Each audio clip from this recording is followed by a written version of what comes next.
Se você não assistiu, pelo menos deve ter ficado sabendo porque está sendo o assunto do momento, a minissérie Adolescência. Muitas pessoas estão falando sobre, existem muitas mídias, muitos canais aqui no YouTube que estão fazendo review, estão dando a sua opinião sobre, e eu gostaria também de dar talvez o meu ponto de vista, o meu parecer, porque nós aqui assistimos e como foi para mim assistir uma série que retrata a adolescência sendo mãe de uma adolescente. E é sobre isso que eu gostaria de compartilhar com vocês no nosso bate-papo de hoje. Eu me chamo Érica, esse é o Vida 3 e sejam bem-vindos ao nosso bate-papo de sexta-feira.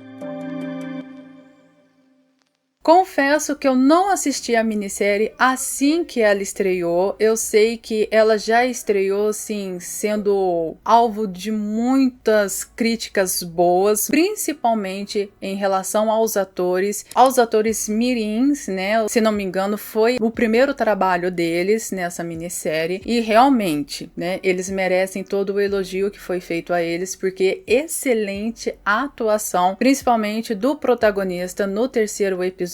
Mas não é sobre isso que eu gostaria de falar. Eu gostaria de dizer sobre o meu ponto de vista como mãe de uma adolescente. Confesso para vocês que por mais que a Isabela, a minha filha adolescente, e eu tenhamos uma boa relação, né, e eu sou muito grata em relação a isso, que nós duas tenhamos gostos parecidos, que ela se sente de certa forma à vontade em falar comigo, em partilhar coisas dos quais acontecem com ela na sua vida, no seu dia a dia. E eu também converso com ela coisas que acontecem, coisas que eu sinto dentro do limite do que eu posso, né, do que ela pode ouvir, do que eu posso compartilhar. Eu confesso que assistindo a minissérie, eu fui vendo que realmente os adolescentes, eles vivem um mundo à parte, né? E o choque maior disso tudo, se você assistiu a série, você vai saber do que eu estou falando, foi no momento que eles estavam comentando sobre os emojis. Na parte da escola? Sim, eu acho que foi na parte da escola. E então eu virei para Isabela e perguntei se aquilo realmente era verdade ou se era fictício, se foi só algo jogado na série para dar uma incrementada na trama. E ela disse que realmente era verdade, né? Mas que existiam contextos e contextos, né? E ela foi me ensinando e eu tipo, como assim você sabe e eu não tô sabendo? Você nunca me contou sobre isso, assim, que mundo paralelo você tá vivendo? Veio aquele choque assim, por mais que eu conheça a minha filha, eu não vou conhecer ela 100%. E aí também eu fiz aquela retrospectiva de que eu também fui uma adolescente e por mais que eu tenha tido uma boa relação com a minha mãe, especialmente, existiam coisas que eu não compartilhava com ela. E de certa forma é até normal, porque nós criamos os nossos filhos para o mundo. Mas se alguma coisa de mais grave acontecer, será que ela confia em mim, em sua totalidade, para compartilhar? Será que eu serei a primeira pessoa em que ela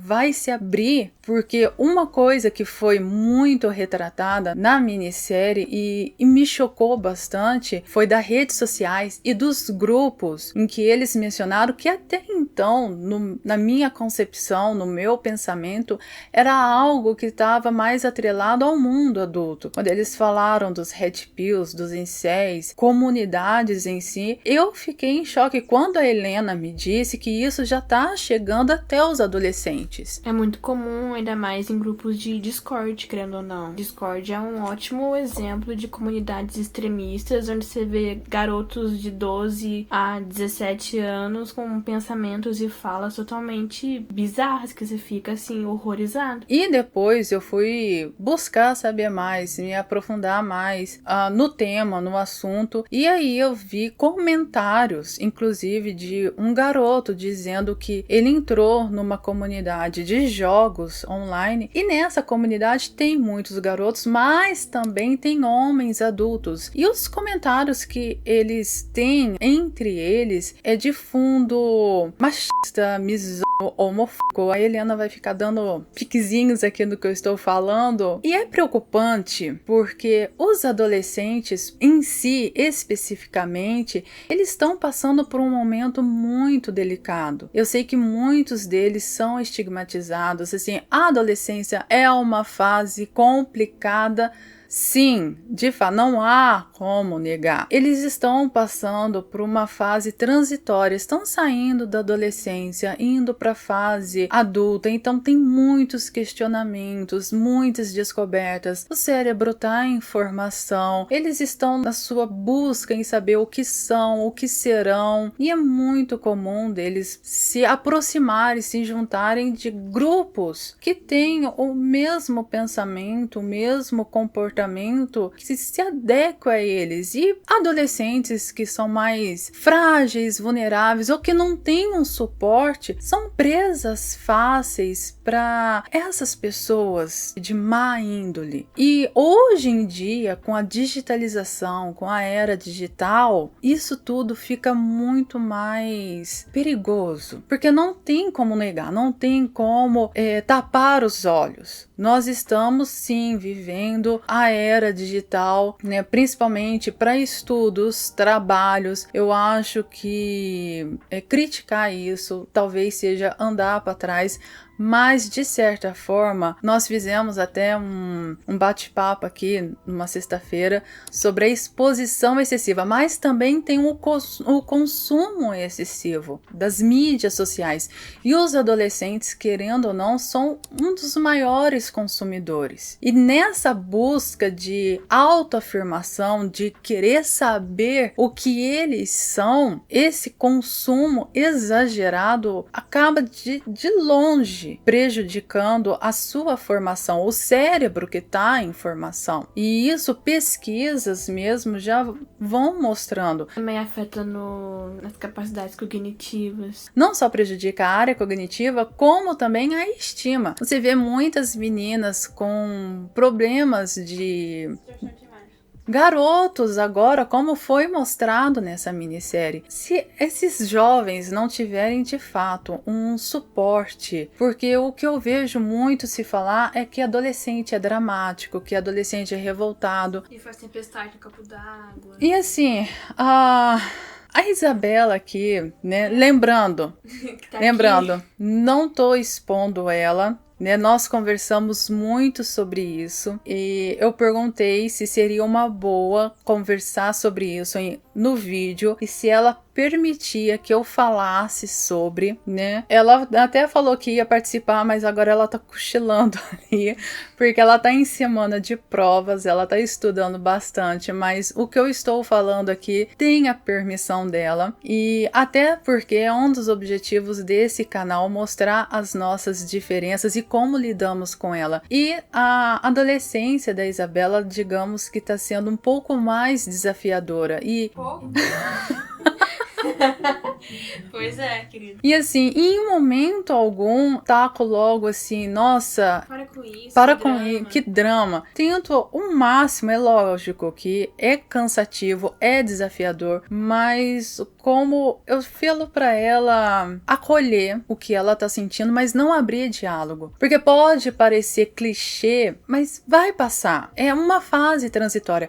É lógico que eu peço pra ela ficar atenta àquilo que ela tá sentindo, que se estiver incomodando demais, que se estiver trazendo um sofrimento maior, que ela tem total liberdade de vir falar comigo e procurarmos ajuda, como de fato agora ela já tá tendo ajuda, que ela tá fazendo o tratamento. mas isso, uma vez eu conversando com ela, que todas as fases desafiadoras na nossa vida nos traz esse sentimento de desespero, esse sentimento de que é 8 ou 80, né? Eu até comentei com ela quando eu fui mãe de primeira viagem, quando a Helena nasceu, que a Helena deu um certo trabalhinho, né? Mas eu também não sabia como lidar. E os meus pais chegaram para mim e falaram: calma, vai passar, sua filha vai crescer. E naquele desespero todo, eu não vai crescer, vai ser assim para sempre. Meu Deus, eu nunca mais vou ter minha vida de volta. E assim, já tá com 20 anos praticamente. E passou. Então, eu falo para ela ter calma, que ela pode contar comigo, mas ao mesmo tempo vem aquele pensamento que se alguma coisa acontecer, se ela realmente vai vir até mim, e se ela vir até mim, se ela vai me ouvir, porque adolescente tem muito disso.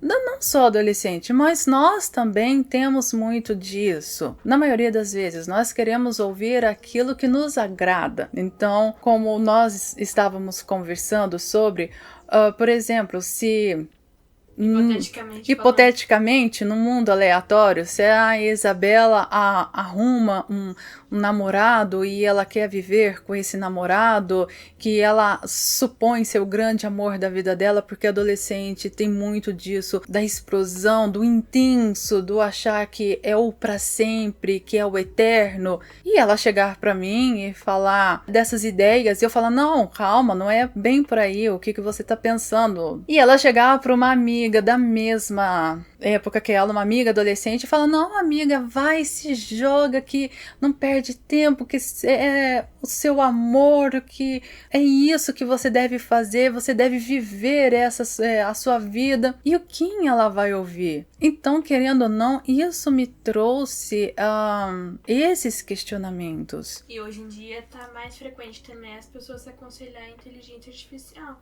Exatamente. Mas em relação à minissérie em si, se ela sofrer algum tipo de ataque, né, se ela vai se aconselhar comigo, ou se ela fizer algum tipo de ataque, o porquê ela faria isso. Então são questionamentos, são coisas que me fizeram: até que ponto eu tô sendo uma mãe presente, até que ponto eu tô estabelecendo essa conexão com a minha filha, né? Até que ponto ela pode confiar em mim. Ou acho que foi o segundo episódio que tá na escola, a Helena disse que na concepção dela estava representando a cabeça, o mundo dos adolescentes, né?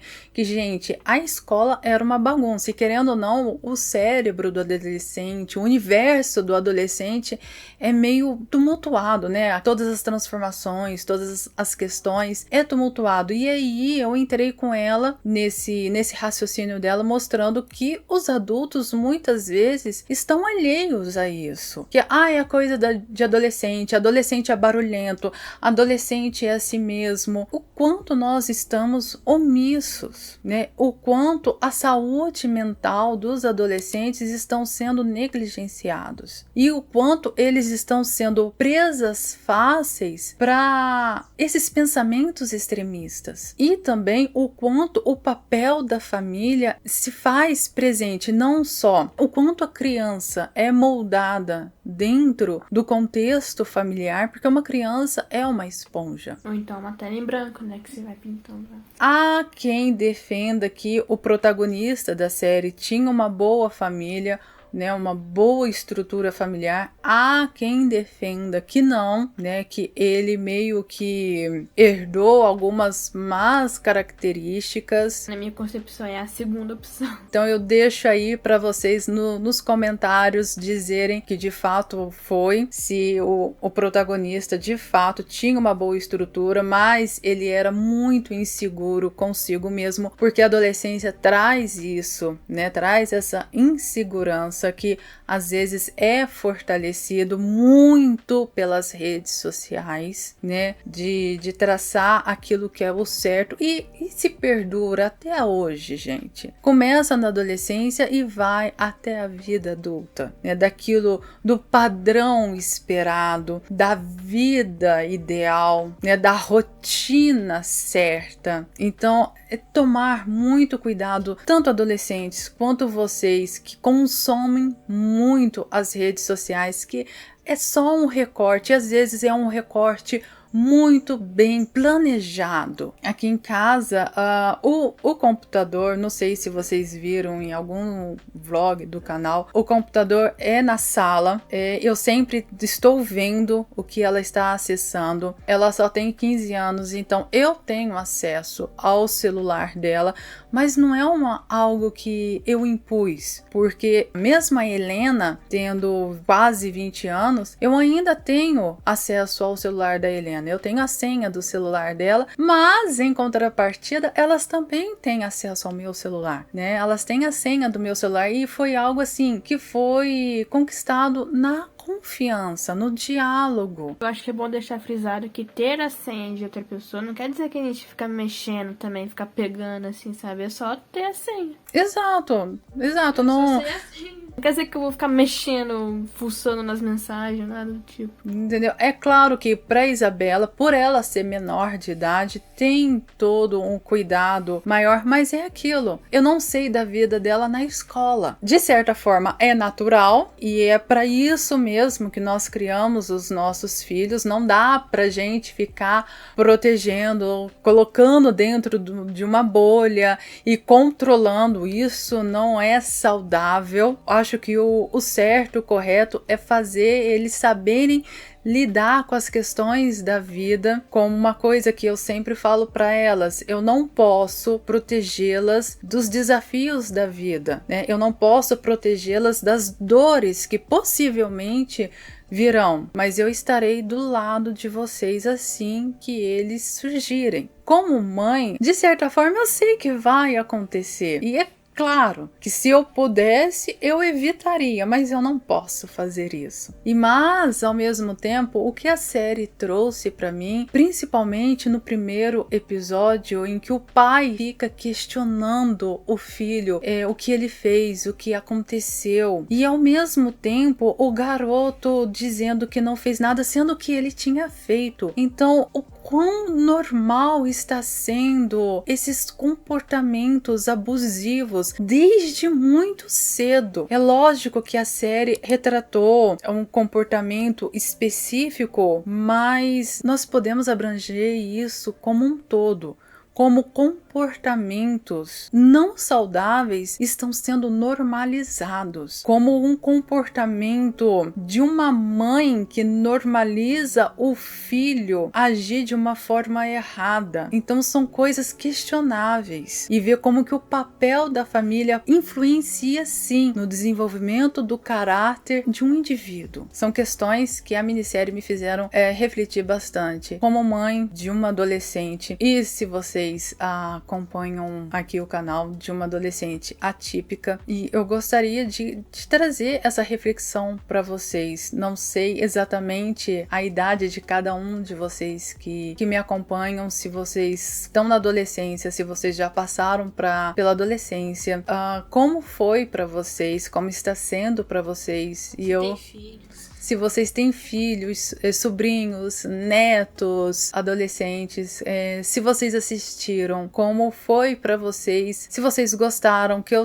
vi também alguns comentários de que não gostaram da série, que não foi isso tudo que tá todo mundo falando. Eu confesso que se for olhar para uma outra ótica, eu achei que focaria mais crime em si, entender o porquê, falar um pouco pouco da vítima também, mas só depois eu fui entender que a minissérie trazia uma grande reflexão para o contexto familiar e também para como os jovens, os adolescentes, eles estão vulneráveis a muitas questões e eles estão perdidos, sem uma orientação. Às vezes, mesmo com uma família estruturada, você meio que perde esse feeling com o seu filho. Às vezes você acha que conhece muito o seu filho e vai ver, não, de fato não conhece, que foi mais ou menos esse choque que eu tive, como a Isabela sabia de determinadas coisas, das quais eu não sabia, das quais ela não tinha compartilhado comigo. Não que eu fiquei chateada, mas me deu esse opa, então de fato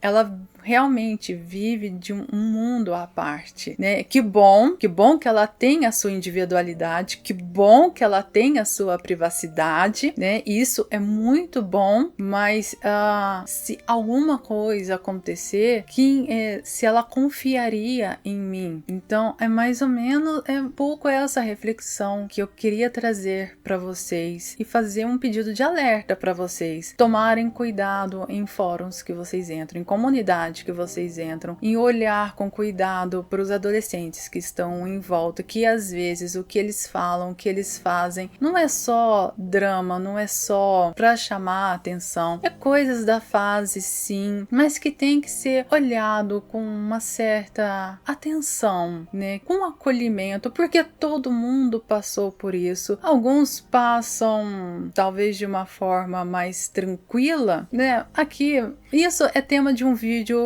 futuro, né? Porque aqui eu tive duas adolescentes, a Helena e a Isabela passaram pela adolescência, a Isabela ainda tá passando, mas passaram de formas diferentes. Eu também, né, passei por uma forma bem diferente que as três, mas não são coisas que devemos fechar os olhos. Ainda mais porque crianças de 13 anos já estão com temas adultos na cabeça. Sim.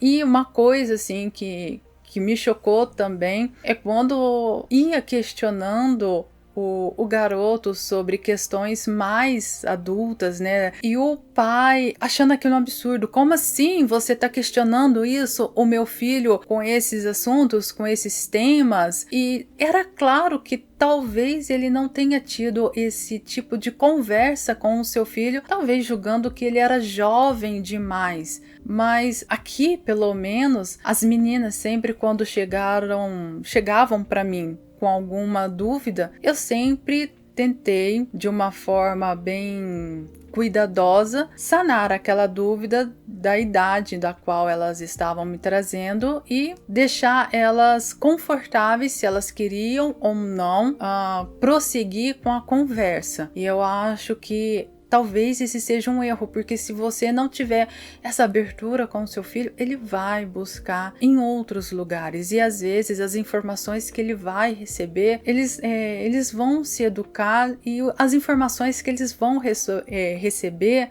não vão ser as melhores, então nunca achar que é cedo demais. Talvez eu não esteja num caminho tão errado assim, embora a minissérie tenha me feito refletir sobre muitas questões. E aí, se tem algum pai, um avô me assistindo, eu gostaria de convidá-lo para um debate aqui nos comentários, o que vocês acharam sobre isso. Como que a adolescência de um menino também, né? Sim, porque eu não sou mãe de um menino, então como que é a adolescência de um menino, aquilo me chocou bastante. E um alerta também para todos os jovens, principalmente os jovens que nos assistem. Ponderem um pouco mais aquilo que vocês consumem e acho que tá mais do que na cara de que aquilo que vocês veem não é a realidade 100%. E como última chamada, talvez para fechar aqui o meu ciclo de pensamento, agora que nós estamos trabalhando como aqui no YouTube e pessoas estão nos assistindo, obrigada pelos inscritos aqui do canal, a importância dos criadores, talvez, dessas pessoas que influenciam. Eu vejo que muitas pessoas, principalmente jovens, ouvem demais e seguem demais o que esses criadores falam. Então, de certa forma, é meio que, não digo uma responsabilidade, mas um cuidado com o que nós falamos. Porque algum tempo atrás eu vi um criador no qual há muitos anos atrás eu o admirava, mas por questões me decepcionei bastante. E eu vi muitas falas. E qual é o problema dessas falas? É que essas falas meio que elas atrelam a pensamentos que outras pessoas têm. Então, se aqui eu solto uma fala, uma opinião estranha, que aí outra pessoa que está aqui me assistindo também tem essa mesma opinião estranha, meio que vai criando esse círculo. Então, ter todo esse cuidado. Enfim, é mais ou menos essa reflexão que eu queria trazer com vocês, esse bate-papo sobre família, sobre adolescência, que a minissérie me fez pensar. Se vocês assistiram, como que vocês enxergaram essa minissérie? Como que foi para vocês o impacto, se vocês gostaram, se vocês não gostaram, deixe aqui nos comentários. E se vocês gostam desse tema sobre redes sociais, tem os vídeos aqui que eu fiz falando sobre a exposição excessiva, né, que mostram demais a sua vida. E também, se você tem curiosidade em saber como é o trabalho aqui no YouTube, nosso último bate-papo, eu fiz assim meio que um resumão de como é trabalhar aqui no YouTube. Fica aqui se vocês têm curiosidade em saber como é o nosso trabalho aqui por detrás das câmeras. E no mais, é isso que eu queria compartilhar com vocês. Deixem aí a sua curtida, nos sigam nas outras redes sociais. Se não for inscrito, se inscreva. Acompanhe também nas comunidades, que a gente também sempre está postando coisas lá na comunidade. E nos vemos no próximo vídeo. Tchau, tchau!